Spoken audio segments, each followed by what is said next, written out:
ability to sustain, for the most part, was better, even though we got cut short a little bit, probably by maybe 10 plays for each team because we got a storm coming, so we had to cut it off at the end a little bit. But, you know, all in all, I saw a lot of improvement, especially in the first units. The first offense and the first defense was very productive in terms of how they played, how they executed, how they communicated and played together.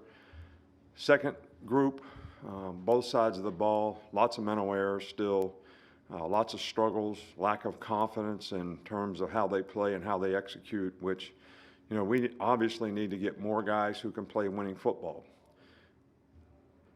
But I think everybody's got to ask themselves, you know, the choices and decisions you make helping you get closer to your goals or further away in terms of the way you practice every day, the way you prepare to practice every day, how you take care of yourself off the field.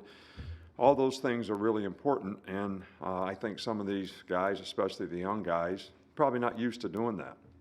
So that's just a habit that we got to create. If we're going to be able to accomplish something of significance this season, it's not going to come easy, and people are going to have to make sacrifices to do it. So we'll see how many people we can get to do that. I think, you know, some of the older, experienced players understand that. I think some of the younger guys that we need to come along, need to be able to play winning football, need to make progress, you know, in those areas. Last Saturday, you mentioned that drops were an issue. How did that go today? We were much better. We didn't have a lot of drops. I don't think we really had any with the first group.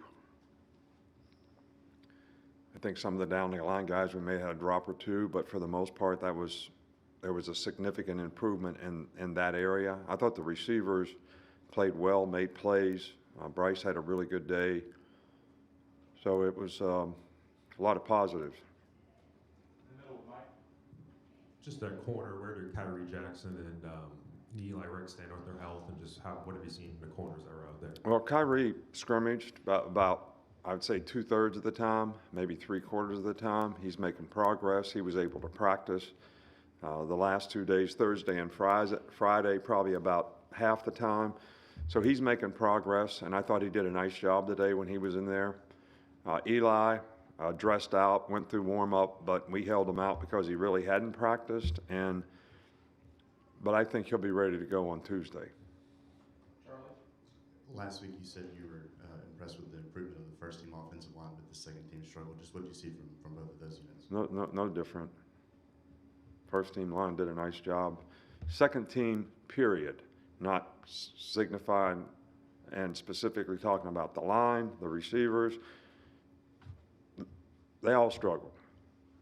I mean, we need to get better. That's the most important thing we need to do. And one of the things that the players need to do is they need to be able to respond after a bad play. We have too many guys young guys, inexperienced guys, second team guys, they have a bad play and it affects the next 5 plays. You can't do that. You can't be a great competitor and not be able to overcome adversity and look forward and play the next play.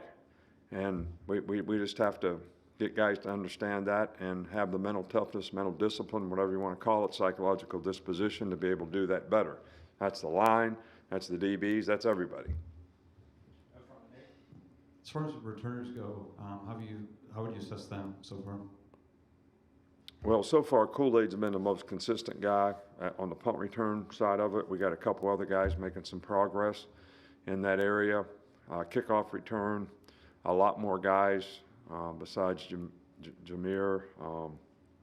You know, we've got 4 or 5 guys that can do kickoff return pretty well. Go to Tony if you got follow-ups, please. Going back to the offensive line, we haven't asked you specifically about the battle at center. Just what have you seen from Darian Dalcourt and Seth McLaughlin?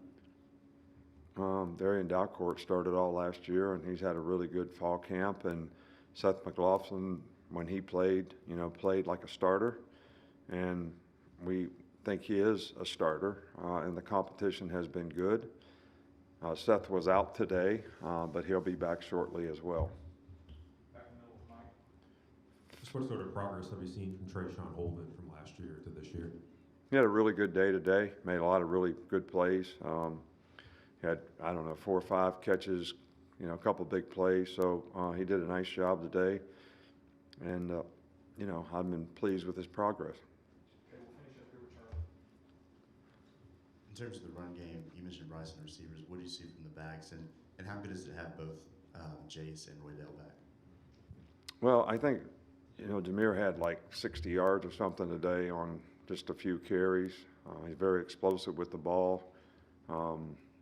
Really good receiver, really good all-around player. You know, Jace, Roydell, those guys have done really well. Trey Sanders has done really well. You know, so I feel really good about 5 running backs, you know, that we have. Emmanuel Henderson, we've been working at receiver some, and he's been doing a nice job of making progress there. Okay, Coach, that's what we got. Thank you. Okay, thank you.